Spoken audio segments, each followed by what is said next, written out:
Welcome to Meet the Creators, a podcast dedicated to the art of business and the business of art. Meet the creative minds behind marketing campaigns, commercials, business, and art. Tune in to better understand the value of creative minds in marketing and business as we build the bridge between business and creative artists. What's up, y'all? This is flipbirdfilms Meet the Creators podcast. Thank you, everyone, for listening and watching. And today I'm here with Joey and Josh, the co-founders of Progressive Motion Physiotherapy. How are y'all doing? Doing great, man. Amazing, man. Thanks for having us. Man, thank you for letting us come to the Motion Lab. We're here in Union City. Tell me a little bit about your guys' practice and company. Yeah, so we're a physiotherapy business where we kind of host different motion labs, different satellite clinics where a lot of different PTs will treat people that have a variety of issues from low back pain, neck pain, knee pain, and hoping to bring them into performance. And like a lot of the philosophy that we use is really just trying to intersect breath work with mobility training. Yes, definitely. In a nutshell, breath work is our foundation for our system. So we definitely treat the person post-surgically, meaning right after surgery, all the way to the person, like Joey said, low back pain. So definitely a whole host of individuals that we can help here. Talk a little bit about like what inspired you guys to do this this field and like how much you guys care for your patients and just the overall feelings and people in general. Yeah, well, me and Joey both had some interesting experiences in the standard model where it's a very high volume, less personable, less of emotional connection with the client a lot of times because it is so wham bam, fast paced. So we both learned that that's not the best route to use to really help a person kind of get better. So we wanted to step back out of the chaos and create something that actually help people get to their goals and ultimately back to their things they enjoy doing, right? Because that is the goal. Yeah, I mean, to this point, like we worked in, Josh had a pretty solid model, I would say, like less extreme. I was on the other end of that, seeing 25, 30 people as a new grad when you really don't know what you're doing already, and then being thrown into the wolves of just figure it out and then not really having a mentor to guide.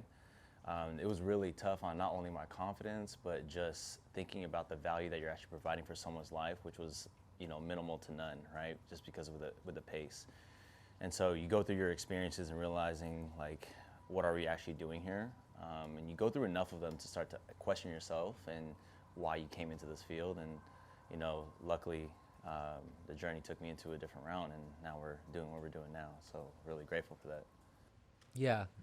Just to paint the picture for everyone about your guys' practice and how you guys take care of everyone, it's one-on-one care, personalized, highly personalized care, right? And then, yeah, like what is it like different with like other practices or like the timing and how like things work? So what's funny, that mill-style PT clinic runs off of a principle of what's on the doctor's referral is what they treat. So a lot of times if the doctor puts, I have right ankle pain, the only thing the mill clinic kind of focuses on is the ankle pain because that's what the insurance is going to pay for. Whereas usually the site where you have the pain is not the site of the issue. So the key here is being able to look at the whole body, and that's what we did here. We stepped back and not only looking at breath, how it influences the body, but also how your hip can influence your knee, which then can influence your ankle. So very holistic approach, man, definitely. That we're not handcuffed to the doctor's referral note and the insurance company that's reimbursing it. Yeah, we're fortunate enough to work in that environment, right? Because a lot of people come to us with one issue, but like Josh said, it usually stems from somewhere else, and we have the flexibility and variability to deliver what we need and what they actually need. And we get a lot of people that have failed traditional care because they're not getting care. They're being seen by PT for 10 to 15 minutes based on the environment. Nothing against the PT itself, but it's the environment that they're in that is forcing them to pass them on to maybe an aide or an assistant, and then now they're spending an hour in total, but then 15 minutes with a doctor of PT, which is not what our profession was meant to be. Yeah, so just to understand, it's like a very holistic, highly personalized care where you really treat everyone differently to give them what works best for them, to get them freely moving to move better, live happier, right? Yeah. That's the motto. Move better, live happier. Nice. And then can you touch a little bit about like business? Like how are you guys, is it insurance based, or is it pay? Like, how does it work? How's your system? So we're a cash-based model, meaning we get paid up front to pretty much treat the client instead of like an insurance company at best paying 30 days later. From a client's perspective, this is a little bit of a, I guess, a pain point because it does require you to have a little bit more funds up front. But ultimately, there is out-of-network reimbursement that the insurance companies do offer, which definitely we could check into with our administrator. She could check into that.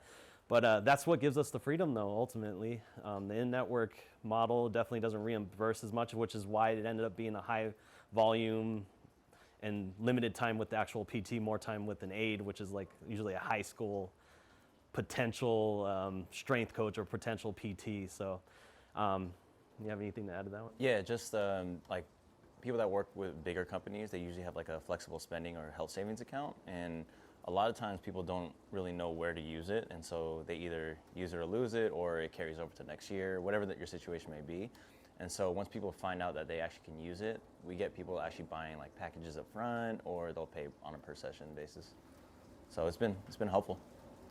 Yeah, I mean that's amazing, because you guys are really like entrepreneurs here and like thought leaders in this industry, because having the freedom of, you know, doing cash based gives you the opportunity to really do what you think is best to take care of your patients, right? Versus the model where you're restricted to doing things that are like insurance based, because you guys are really trying to push it forward and study everything in the industry to do that. Yeah, no, it's definitely, when PT is done correctly, it's powerful. And it's so sad that the field has been kind of watered down by these models that are high volume. So we are definitely on the journey to really push the profession forward and allow our clients to really get the care that they deserve ultimately. And yeah, health is wealth. When you don't have health, it doesn't matter how much money you have. So we always look at it that way. People are willing to pay for brakes to be changed on their car, but at the same time, it's like you're willing to pay that, but you don't want to pay an out-of-network PT. You got to weigh these things out, because health is wealth ultimately. Yeah, you said it all. I mean, it's really our value prop, right?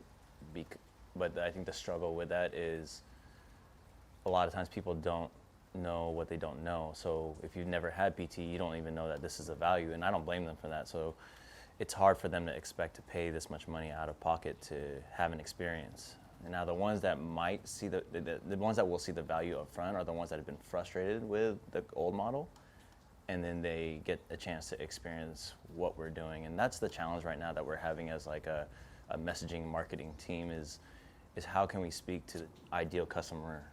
Like, how can we speak to them to actually get them to see themselves in that story, you know? And that's an ongoing discussion, and I think, you know, little by little we'll continue to help filtrate that, but it's been a challenge for sure. Yeah, I mean, it's amazing. I met you guys, I don't know how many years ago, but maybe 7-8 years, and I've seen these guys grow so much and helped me in my career personally too. I mean, mentally, but also physically. You know, I play a lot of basketball, and these guys, you know, whenever I have something wrong, I'll ask them like, what's best to take care of it. And it's not just like get on the table and I'll work this out. Like, that's part of it, but they teach me how to take care of my body, and just the energy alone from hearing these guys. You'll go home and like take care of your body, do your stretches and everything to really like take care of yourself. I think that you guys are not only selling treatments, but like your energy is out there too, and part of your brand and everything you guys do. Oh, thank you, man. That means a lot, man. Yeah, I mean, that's something that we hold very close to ourselves. Like, you know, me and Josh, like, our whole mantra is breathe, sense, move, you know, and what we're hoping is that our philosophical approach for PT is something that can create meaning for someone in their life, no matter, you know, whatever that means for them. But it's, I think, hopefully our job as leaders in our company, bring in PTs that are hungry for something different, something more meaningful and purpose, that has purpose behind it, so that they can facilitate, like, I mean, I'm opening for anyone's life that comes in through our door, you know? Like, that's who we're looking for. Yeah, we always coin the term, it's more than physio, because it is. It's kind of cool to look back at that now and realize that we're not just helping somebody move better, we are, but we're also giving them tools to lean into stress, whether that be mental stress, physical stress. Because at the end of the day, resiliency is what carries us through. So I really believe in what's the one quote? It's like, once you see it, you see it in all things. Like, just like doing the 15 reps of the exercise, it's almost like it's uncomfortable, but you get it through it. It's almost like that applies to even my child not doing something that they should be doing. So it helps me like deal with that stress, knowing that I could push myself through and make the result happen, even with things not even related to PT. So it's pretty cool. It's really cool. I mean, some of it feels like common sense, but it hasn't been there yet with everybody. But also, like, let's take a step back. I just want to like talk about how you guys had to practice in Palo Alto, and then the pandemic came, and how you guys had to pivot coming forward into virtual care and also the 3 labs. Yeah, I mean, if you don't mind, I might take that back because the context is important too. Yeah. Jason Maiden, who designed this space for us, he was actually the very first paid client in Menlo Park. And I remember one weekend, we were doing some rib work for his core, getting his ribs moving a little bit, and he wasn't paying attention. And he looked up and he goes, "Yeah, you guys are gonna want out in like 2.5 years." I was like, "Bro, we just moved in. Can we just enjoy the moment?" He goes, "Nah, I already felt you and Josh, man. Nah, y'all gonna want out in 2.5 years." Fast forward to 2.5 years, pandemic hits. It's March. Now Josh and I have a decision to make, right? Because we don't really know where it was going, right? And so ultimately we decided to stop treating, except for like one surgical client, I think that Brian had, right? And so it gave us an opportunity to come back home, right? And Josh, he had Carmela already, so he had 3 kids. 3 kids and a wife. I have a wife and a dog. But it just gave us an opportunity to come home and kind of figure out what do we do in this time. And so Josh and I freaking went hard, and we created a Facebook group and created a membership out of it, and a lot of learnings from that. Like we went hard, right? Yeah. Just to give some tangible value while people were stuck at home, and it was fun. It wasn't very lucrative in regards to getting the funds as we thought it would, but that was okay, right? Because so much comes from not failing, but like stumbling, right? And it was dope. But then I think the biggest thing that came out of it was we started to get these feelings of like, what do we do from here, right? Because we didn't know where COVID was going to take us. And I was fast forward to a Zoom call. I think this was May. I was with a Zoom call with Jason Maiden, same guy. And we were having these internal feelings already, like, what do we do? Do we leave it behind, or do we keep Menlo Park? And I paused our session. I said, "Jay, can I ask you a question? Like, I'm feeling something. I just want to run it by you." So I asked him, like, me and Josh have been having these internal feelings about moving on from this physical location. And the phone rang right when I asked that question. And he picks it up, and I can hear conversation, but I can hear it from a church. And I'm not religious by any means, grew up Catholic, but I would still consider myself spiritual. And Jay goes, "Hey, bro, you want to hop on this prayer?" I was like, "Yeah, let's do it." Said a prayer, hung up the phone, and he goes, dead eye in the camera, and just said, "Look, 3 weeks ago I wrote a note at my church to call me in during a time of need, random place, random time." And he goes, "You think this call came randomly?" And he goes, "Drop your bricks and fly." And so right after that, I sent him a voice message, and that's a lot of the decision making that I think me and Josh have kind of leaned into. A lot of times it's been logical and spreadsheets and figuring out how to make a business decision. But a lot of times, man, it's just like trusting in my partner and him trusting back in me, and then making a decision because it just feels right, which you can't measure. So. Yeah, I mean, that's insane. I mean, you could use all the spreadsheets you want, but you still have to use your own intuition. And you guys had a feeling, and then you guys moved, and it was like a blessing, right? You guys took this whole garage, went to construction.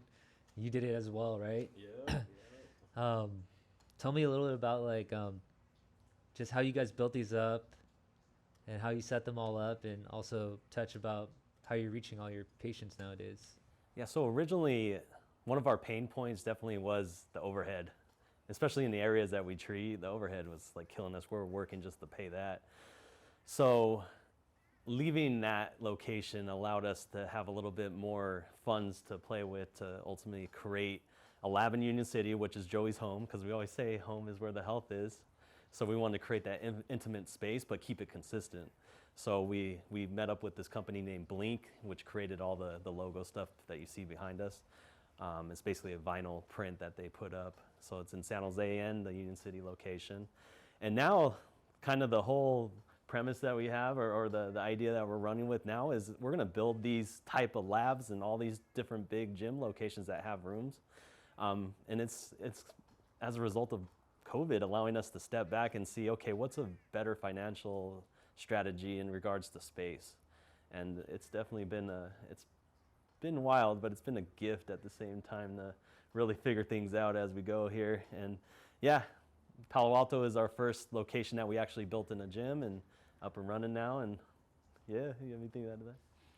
No, I mean, Josh covered it. I mean, I think it's again, Jason planted this idea with the whole branding concept behind having a consistency, and now we really see the value in that, because when you consume the content or the product in person or online, you know where you are. And there's no progressive motion physiotherapy in this particular branding, and that was something that I was like asking Jay about. I was like, bro, there's no like physiotherapy, no progressive. He goes, just look at it as like, you know, you and Josh are the Wu-Tang, and then you guys are, you know, building out all these individual artists that are showing out themselves, you know, and that's the beauty in it, because, you know, motion is how we move through our life. Motion is how we move through our emotions, our relationships, and at the end of the day, people just want to know, can you help me? They don't really care if you're a physical therapist. They just want to know, can you help? And that's kind of the premise of it. It's so amazing. I mean, we all have like our stories with the pandemic and how much of a struggle it was, how we all had to go inside, stay indoors. But somehow shutting down Palo Alto and closing off that opened up this new chapter where you guys are able to reach more people in the Bay Area, Palo Alto, San Jose, Union City, and the virtual stuff. Like, it's just amazing to me that like somehow it's a blessing in disguise that now you guys can cover more ground. And that was one of the biggest things people said about me and Joey, is we're willing to learn and we're willing to change and implement different strategies was a big thing.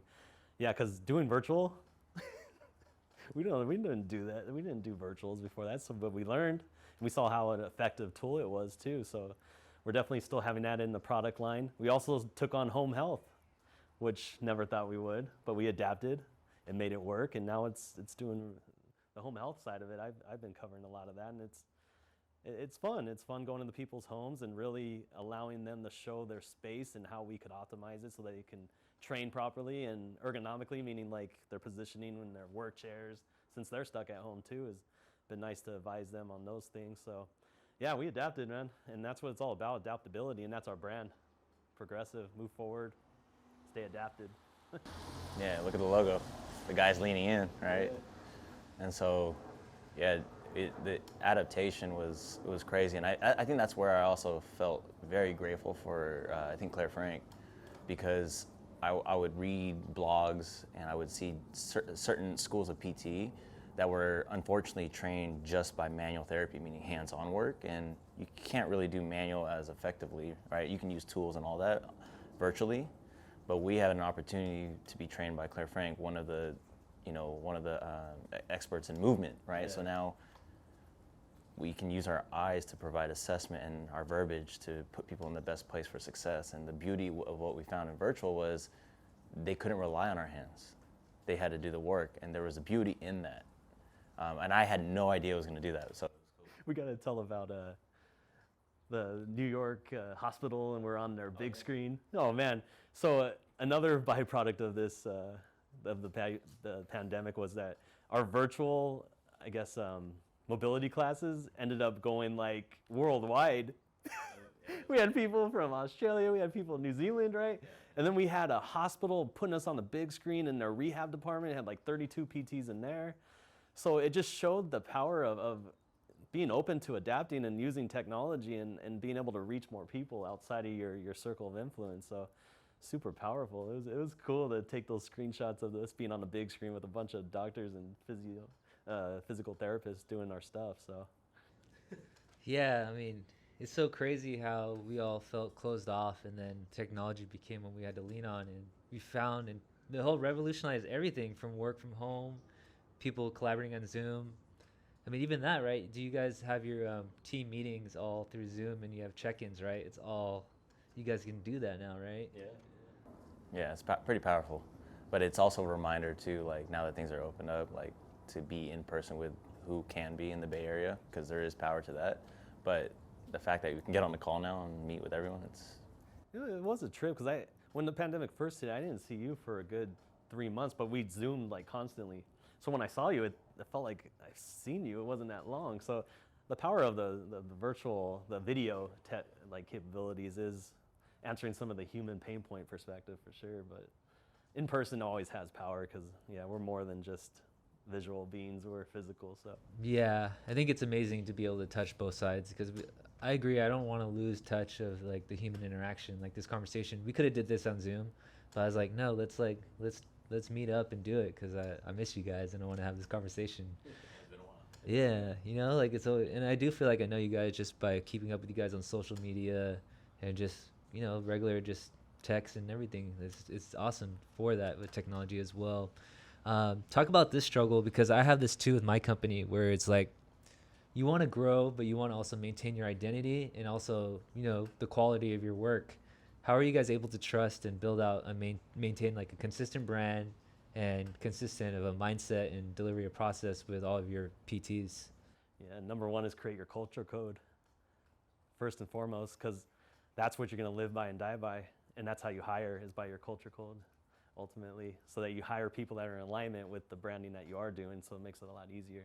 But defining who you are, really take the time to figure out who your perfect patient is, who your perfect client is, what kind of services you offer, and ultimately build that around the culture code is how I looked at it. yeah, messaging guidelines key. I think Caitlin, she helped us in the very beginning with like just fine tuning a message, and which probably will evolve through time, but at least have a starting point so that everyone can look at a document or look at something and say, hey, we can all agree on this. And then it's like an anchor point, right? Just like the culture code is, like if any one of us are out of line, we have an anchor point. Like, yo, you guys weren't very progressive in this situation, and you guys said it in your culture code, right? So it's pretty neat. And now that like knowledge that I think Young and Caitlin have like pushed towards us, we can now help other struggling entrepreneurs with like, I was helping like my cousin's husband this past weekend, just like, hey, if you guys don't have a culture code and a messaging, start there, or else the argument's just gonna keep going. Just go back to the creating it. So it's kind of cool. You can help others with it. It helps so much in decision making for sure. Yeah, it's crazy. Like you're like, I don't know, should we do this? And then you look at your culture code. It's oh, this doesn't line up with that one. Oh, we shouldn't do that one. Yeah, I think it's very important to really establish your values so they're set in stone. So you can't really argue with that, and you can reflect and really match up what you've been doing. Let's actually talk about, you know, Young and how that all worked. Young is actually an advisor. He has his business called Forever Young, and he's great at restructuring businesses, assessing and seeing how they work. Turning, even for my company, he's actually an advisor for us. We went from an artist collective to an actual business with weekly check-ins with everyone and all the employees to team meetings and everything. Talk about how that changed from just being like PTs on your own island to a whole company, federation, corporation. Yeah, no, it is amazing when you start implementing a lot of the strategies that he told us about. You start feeling like a real business, like actually having your finger on the pulse of the financials and the actual operations of the day to day. And routine is key. And we always hear from them, operational vigor.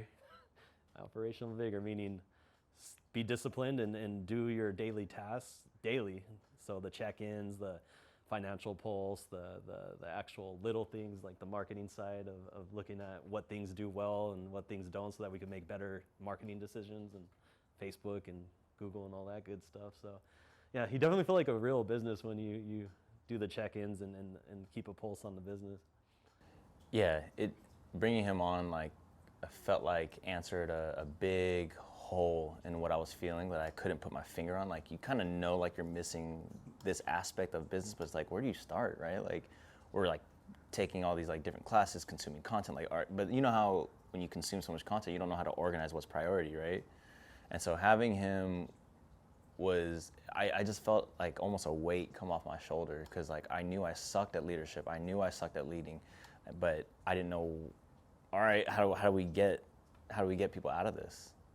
And so when he came and just simplified it, I was like, oh, that feels good. It feels good. And then now me and Josh have like been able to divide tasks in that he does like basically a lot of the operation and the fiscal responsibility, and he's fucking good at, excuse my language, really good at it, you know? And so it's just like, it's dope, because now we can have systems and processes that our staff can lean on, that I can lean on, and then we can move forward. So it's dope. It's like, it's not like what Young was saying, operational vigor. It's like, don't expect it to be super exciting, just do it. Yeah, it's the boring stuff in the background that keeps a business alive and strong, for sure. Yeah, it's the nuts and bolts, right? How does this operation rigor like help you balance out just enjoying your life and just getting your business off the ground, or the second life, really? Well, it gives you confidence in your decision making for the business and your decision making for your personal too, because if you know where the business is going, then it's easier to make financial decisions on what we should invest in, and also your personal time off. Because before, we really were kind of, it's like, oh, I think we're doing good. Yeah, we sold that and this. Oh, the numbers look good. We didn't really forecast, like have a 5-month run rate kind of thing where we know, okay, we can play around for 5 months and be okay. So it gave us freedom in that regard to be able to make personal life decisions based off the metrics of the company, I would say. Yeah, he's amazing. We'll move on from him. I don't want to talk about him anymore. I'm just kidding. We'll edit that part out. No, Young is great. He did a lot for my business too. We could film a whole solo about me crying about how much he changed my life and helped me become more of just a creator to a business leader as well. It took a lot longer for me. He jokes. He said, "You guys trusted," because I said, he's like, "Mike, you're really resistant to this whole idea." I was like, "Why do you want to help us?" But really, he does have a kindness in his heart of wanting to see just small businesses grow. I think he feels that, like, he wants someone to fight and just make it out there, because he knows how corporations work, and he can see like the smaller people just grow and be bigger and have something of their own. So thank you, Young, for that. Let's talk about a little bit of like marketing and how you guys restructured your packages and how successful they went, and how you guys were able to reach your old clients, where you probably had to raise your prices up a little bit or restructure and attract new ones. Like, that's really tricky. Yeah, well, I think we got to bring him up again, but he helped us create packages where people can buy like 6, 10, 25, or 50 at once. And that's uncomfortable. Very uncomfortable, right? But we did it, and this guy sold a 50 home pack for someone that's dealing with a post-surgical case, right? So it's really relevant, but we would have never have dreamt that. And so being able to create packages for people to buy up front and save a little bit money, it's been helpful, and it actually helps feed the business a bit up front. But then that's where the challenge is now, to figure out, if we sell packages, like, what do we do to make sure to make up for the inability to bring in new business moving forward, right? So, I think that's been super powerful with the packages. Yeah, and just to like highlight how these packages work, it's when you work on something on your body, it's not going to just be like a one-time thing. It's going to take some work. So like selling, like, say, a 6-pack or maybe like a larger package, you get a little bit of a break because you're going to be spending the money anyways. So having that structure helped everyone understand, and just more incentive to buy more and save, and then give you guys more runway just to focus on your business, right? Yep. Yeah, and we always, like, there's this kind of a sweet spot, right? Because a lot of people want to know, like, how many visits is it going to take? And like, really, we don't know that number exactly, but a 4 to 6 visits gives people an idea of, like, are we headed in the right direction? Do I even like you? Do I want to continue this business? And so we always try to shoot for that number so people can make a decision on it, because we'll have people that do the one-time hit, and I can't say it's always that successful if they really want to build, like, at least a fairly robust mobility program for whatever issue they have. But Sometimes it does, but I would say for the most part, 4 to 6 is a nice sweet spot with us. Yeah, no, it's the gift and the curse of the resilience of the body. It doesn't change overnight. And that's why we always say embrace the process and be present with the process, and think of the exercise as almost like you're practicing for your real life activities. So yeah, it's all about, part of the journey is changing the perception and of the person's belief system on what PT is, what exercise is, and how it influences their quality of life, for sure. And yeah, one visit can be powerful if they're open to receiving this new knowledge and implementing it with discipline, just like we had to do with Young, and be disciplined about our operational vigor, same thing. And once again, that quote comes back, once you see it in one thing, you see it in all. So all the business things we're learning applies to our PT world too, so super cool. Talk about this. This is like a tricky one for everyone. How are you able to raise the prices with existing customers, patients? For us initially, like way back before Young, it was tough because there wasn't really a change in the actual care. It's more of like the cost of living. But this recent change that we had to do was more of, we had to like go to people's homes. So the homes are taking into consideration of drive times and all those things. The lab visits we did increase, but it was almost like COVID gave us enough break time in between the old price and the new price, and almost like naturally we didn't really have to sell it in regards to why it's more. It's kind of a byproduct of. Yeah, and it wasn't too crazy of an increase, but I think just speaking to like our growth as putting money into education, like this, he's our educational lead, and he basically like all the classes that we take, we try to teach it to our oncoming PTs, and that takes a lot of investment of not just money, but it also takes a lot of investment in time and emotional resources. And so, you know, I always, I can't remember where this story was, but it was just talking, there was one person talking about, I think it was a Tony Robbins podcast about, I think this factory worker for printers, I believe. Something along those lines. I'm sorry if I'm botching the story, but he was just talking about this factory that was printing out jobs, and then one day the whole operation shut down. And so that was like millions of dollars that could have been made, right? And the owner of the business called a repairman to come in who used to work there, and he came in, evaluated the space to see what was wrong, and all he did was like, I think, hit a switch, and all the machines started working again. He goes, all right, yeah, do you mind hitting me with an invoice about how much this costs? And he goes, oh no, I could write it down right now. And it was like something like $10,000 or something. And he goes, are you kidding? That was like it took like 1 minute. And he goes, do you remember how the end? I'm sorry, I totally screwed up the climax, but basically like that 1 minute gave you back the $10 million in sales, you know. And it's to the point of like, you know, it's so easy to ask for a discount of our service, but we forget the tangible value that we provide. And it's leaning into that too. Yeah, and all the foundational study material that we had to look at, and all the hours of mastering the actual skill set to provide you that result in the short amount of time versus having to do it. That's basically how we took that, and yeah, no, it's powerful. So it's almost like, all right, we're a little bit more expensive, but you're gonna get your result because we took the time to really look at all the evidence and research and put together a system based on all that works and is fun. Yeah, I mean, I think it goes back to sort of like building the profile to your ideal customer, right? You're not looking for someone who's just saying, how much does this cost? You want someone who has that growth mindset to understand the value of what you guys are providing as well. And reciprocating, of course. Now let's talk about like branding and just the value of that, because this is all about, you know, like creativity and marketing, branding in different companies and how they're either able to create something differently. How are you able to sort of like not be afraid to like be yourselves and quote unquote make something a little bit cooler, have a little bit of flavor, have the elephant print design from Jason Maiden, and like be able to wear what you guys wear every day when you treat people?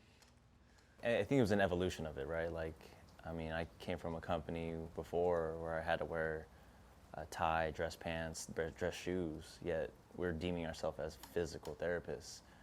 And so it was one of those things where we were asking a friend the other day who hires a lot of us PTs, and I asked him, like, you know, what's the biggest holdback of our field? And he He goes, to be quite honest, I think it's the doctor before our name and the letters that follow it.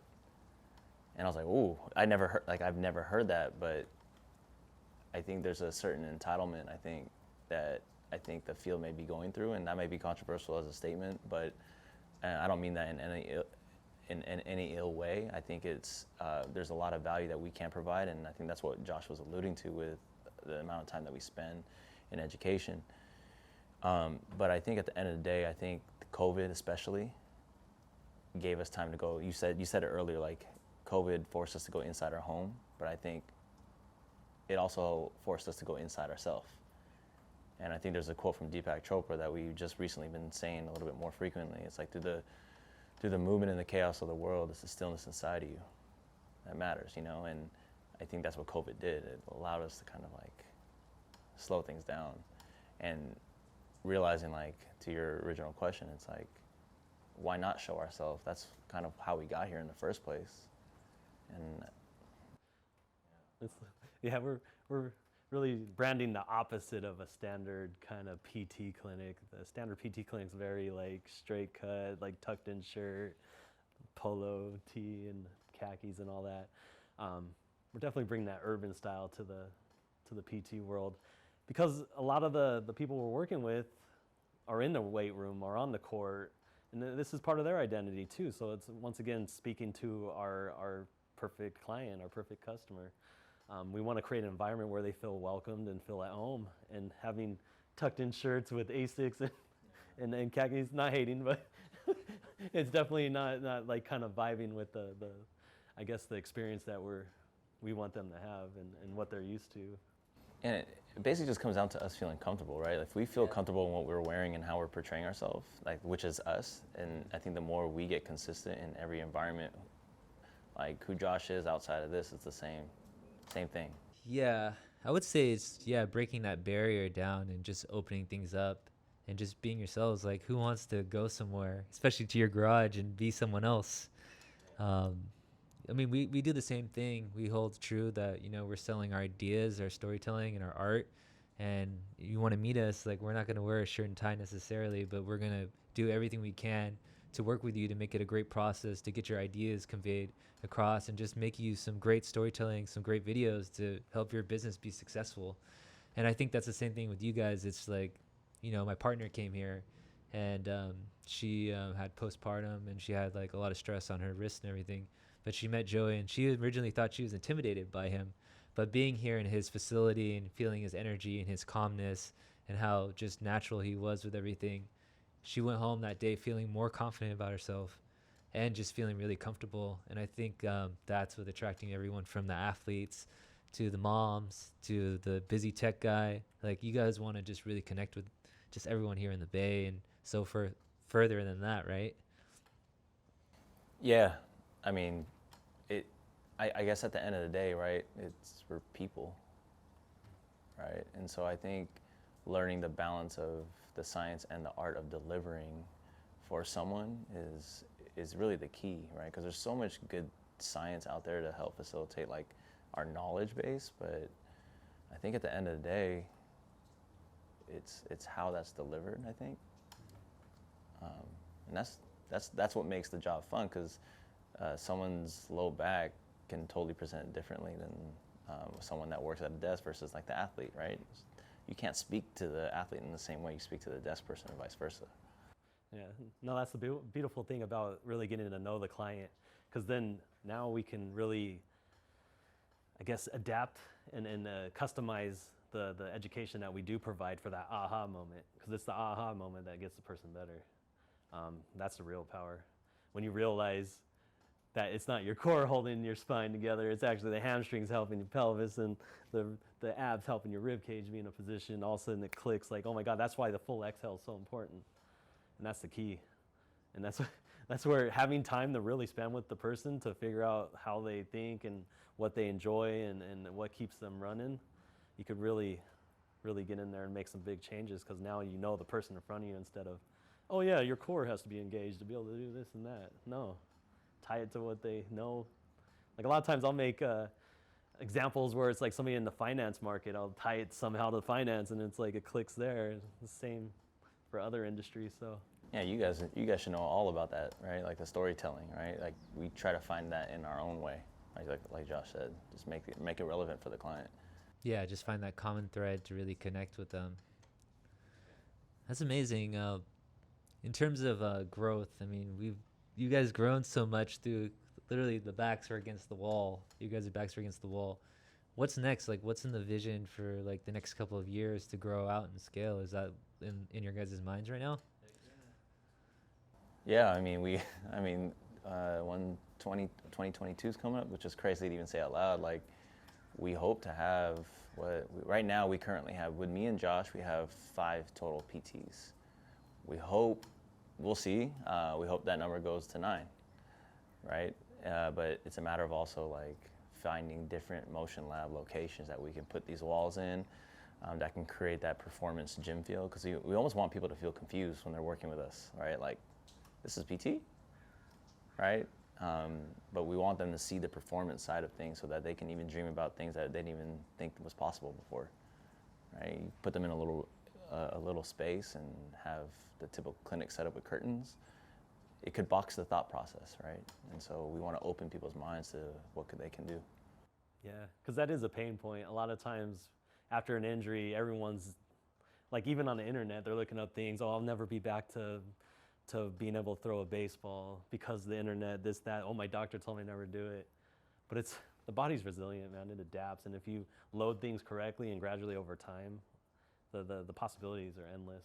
It's the belief that's the limiting factor that we have to break a lot of times. But it's being smart and strategic, because there is risk factors associated with some of these things, but it's like the body's designed to be resilient. And it's that gradual exposure over time that allows it to adapt. And that is the key. Yeah, and it's to really directly answer your question about where we see it. I think we're just fulfilling, a message that Claire Frank, I said her earlier in the podcast. She's a very important mentor of ours because she's almost dedicated her life to teaching and mentoring, and she can be she's doing amazing things, but we've always been like, man, how come you should be treating like these elite athletes all the time, blah, blah, blah. She goes, that wasn't my calling.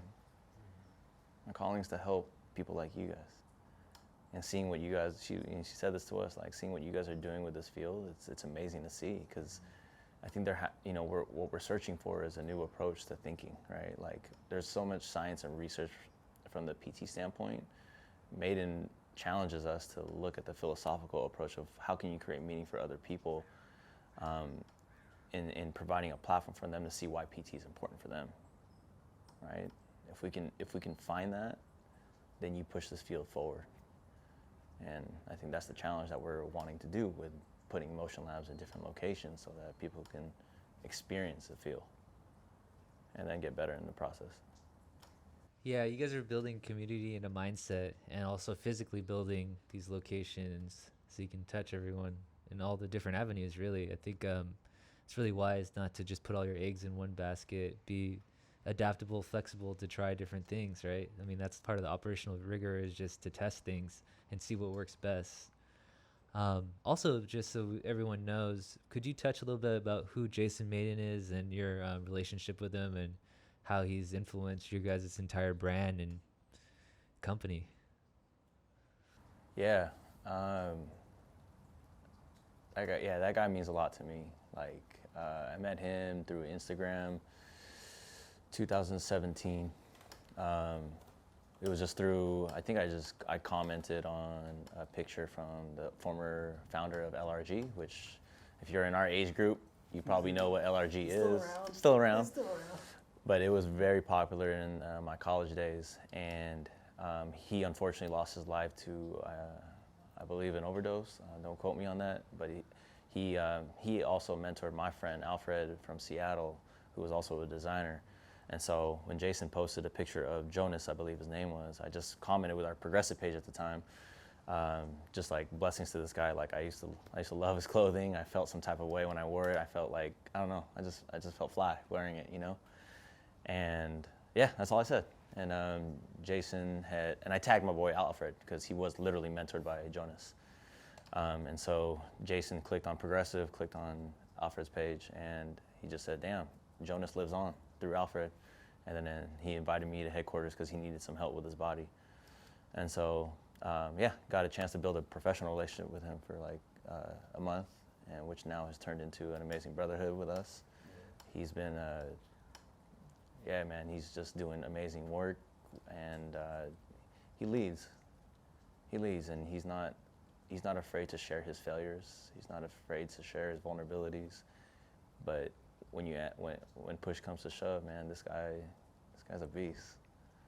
And we've had just great opportunities to interact with him a lot. Yeah.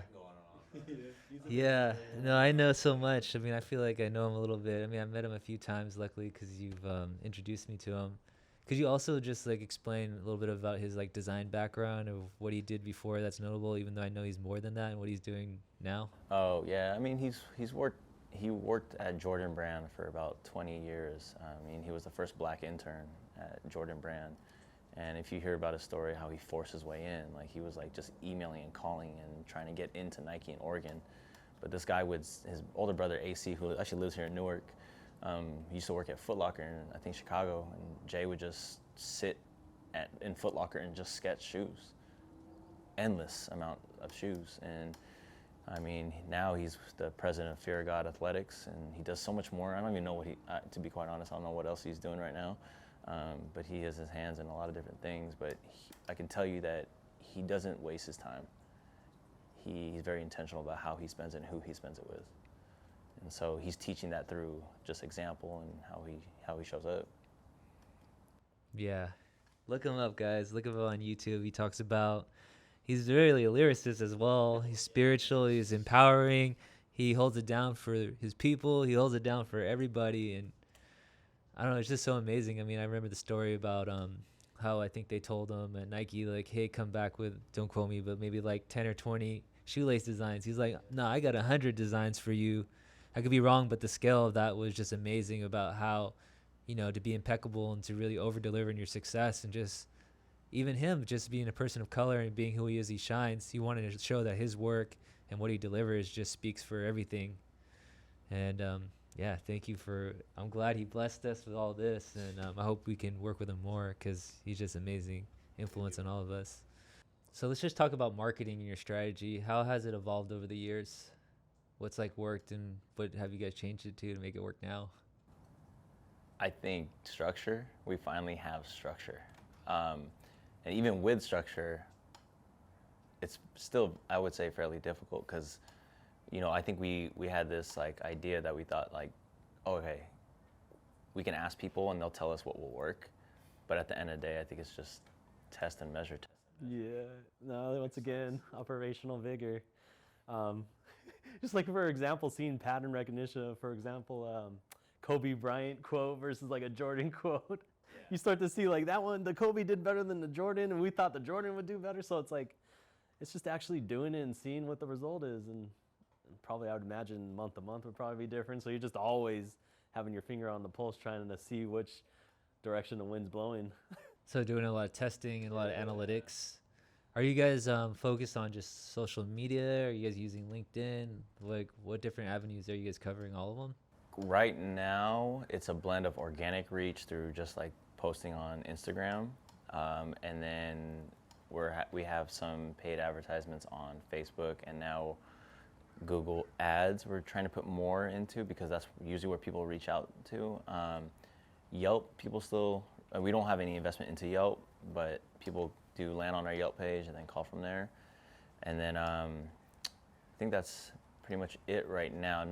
I was wondering about LinkedIn, but I think that's, I don't know if you've had any experience marketing on LinkedIn. Yeah, I guess it means situational to your business. We're doing LinkedIn just because we're marketing to companies and we try targeted ads on LinkedIn just to target like the marketers or the people who can make the decisions. But I don't know if marketing in LinkedIn makes any sense for you guys, but maybe it could. I mean, there's a lot of people that are stagnant at their business, and maybe somehow that could work. I mean, it never hurts to try, right? You got to diversify where you try and see what works. Yeah, I mean, I think if we take the angle of corporate health at some point, like, and go all in with that, that could be a good opportunity to land in. But yeah, we're in the phase of just, we got to test because we don't really know what's really hitting yet. And so I think that's what's the frustrating part of marketing is, because you just don't know. So you got to test, see the data, not get emotionally attached to any kind of one strategy, just see what the data is telling you, and then go from there. But that's the question that we're trying to ask, like, how can we speak about PT in a different way also? But again, as exciting as that sounds, you don't know. Yeah. Try it. We even played around with like our recent event we did in Seattle.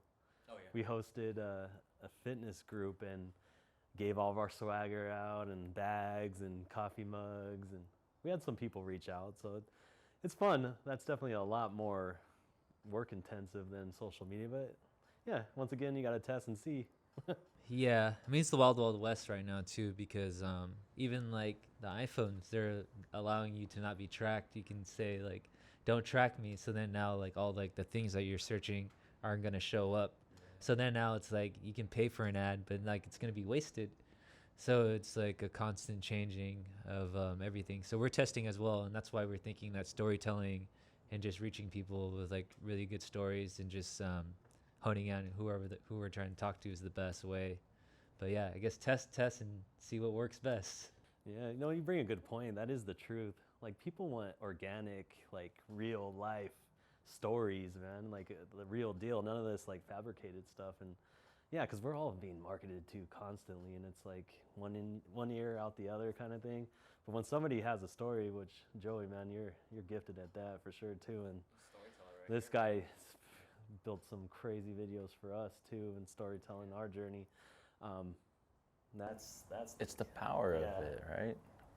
Our memories get attached to stories, and then we create them from our own perception. And you guys have done an amazing job at like cultivating that through video form, and that's why we always loved your guys' work. And then, you know, it's been how many years now? So our very first project 7 years ago. You had the runway low camera. Yeah. Yeah, we've gone a long way. I used to just shoot videos by myself, and when Joey didn't have any hair, he's wearing a hat right now, but he didn't have any hair, and we started out and started a friendship from that, and just sort of built our businesses and rooted for each other. Battled on the basketball court as well, which is another side story.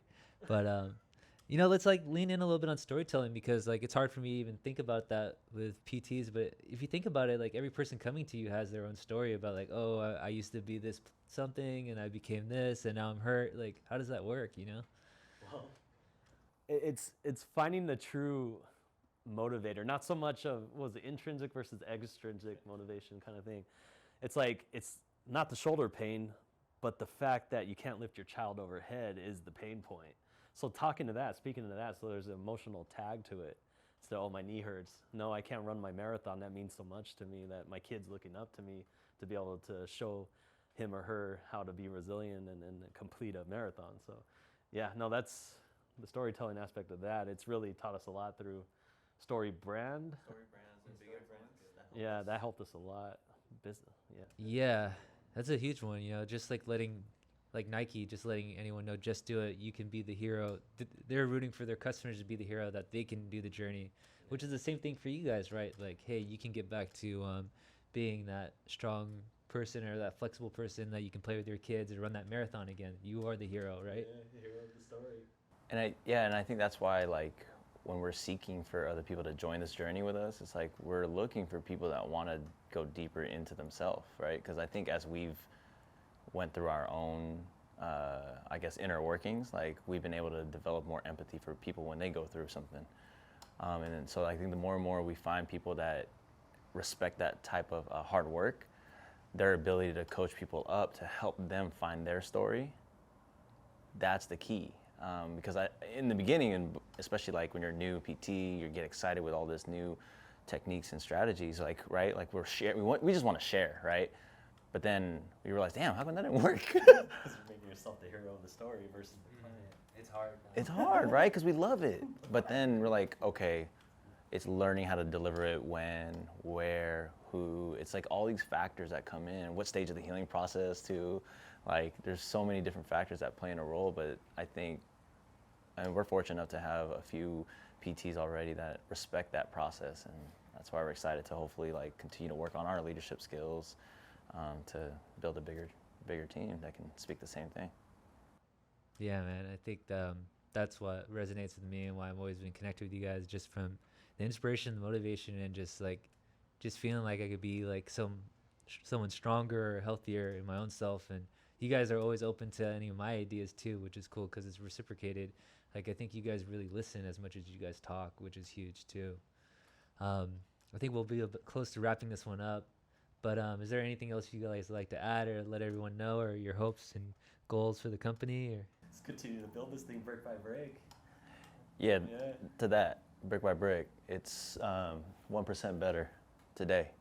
And I think that's something that I think it's important to remind yourself of, because, you know, when you're running your own business, it's a very lonely journey, right? Like, we don't have anyone patting me and Josh's back, like, good job. Like, it can get very, how would you say, repetitive. It can be very tiring.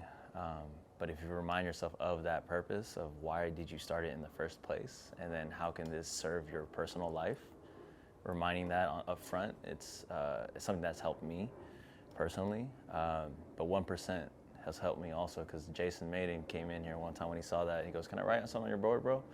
I was like, "Yeah." And he goes, 1.01, which is 1% better than who you are today, to the 365th power is actually 38 times better who you are today, or this time next year. So if you just choose one thing to be better, even if you have a bad day, choose one thing that made you better. Maybe that's your relationship to that pain, the relationship to the incident, whatever it might be. You just made yourself a little bit better. And so that builds on each other, and little by little, brick by brick, you start to see things. And it's like Dr. V says, be present in the process. Because we all, especially business owners, we want to get to that objective goal, financial goal, physical goal, but you got to be present in the process that takes you to that goal. yeah, brick by brick. Yeah, and I do have one more thing. You know, I think me and Josh's partnership, our friendship, that's something that I feel very strong about, because we're able to be there to support each other, not just in the business, but also in the personal life. Like, God knows, like, we've gone through some shit, you know, and had I not had, like, this guy to fall on, like, this would have toppled over, you know. And I think it's important, as, like, if you go into business with a partner, that you have some type of alignment into something. You can be very different, but if you're aligned into something of a bigger purpose, you remind yourself, like, it's like when you go hiking on a big hill, you start to realize how small you really are. You're like, there's a bigger picture here. And so, like, with that, you know, I think it's really important that, like, partnerships, like I'm very grateful. Like, people ask us, like, damn, how'd you guys find each other? Because, like, I can't find a business partner. I'm like, I don't know, it found us, I don't know. Yeah, no, it is a wild story. That's another story. Yeah. Yeah, you definitely want to find a really strong business partner, so at least someone that doesn't have the same exact skill set as you, which I always hear, and also holding each other accountable, because it can get ugly, but you guys have to hold each other accountable, because this is your livelihood, this is your business, and I'm sure you guys had those tough conversations, but that's how y'all got to do it, brick by brick. Sometimes you got to throw that brick in the right direction to get some attention. Well, yeah, back to Young too. Like, I hate to keep shouting him out, but give a structure. Yeah, he gave me structure as well. Man, this has been amazing. Thank you so much. I hope you guys got something you took away from this. You can find these guys where? Progressive Motion PT on Instagram, YouTube, website. Yeah, progressivemotionpt.com. Yeah, hit us up. Don't hesitate to reach out to these guys. They've got great energy. And if you have any questions, or if you're just wondering how you can get some help with your bodies or your mindset, or connect about anything, these guys, we could talk about anything from sports, business, mindset, health, you name it. Great guys. That's why I'm still around with them. Thank you so much, y'all, for listening. Meet the Creators podcast, and we'll see you in the next one. Thank you for tuning in to Meet the Creators. I hope you found value in today's episode. Don't forget to subscribe to our podcast, and please share with a friend.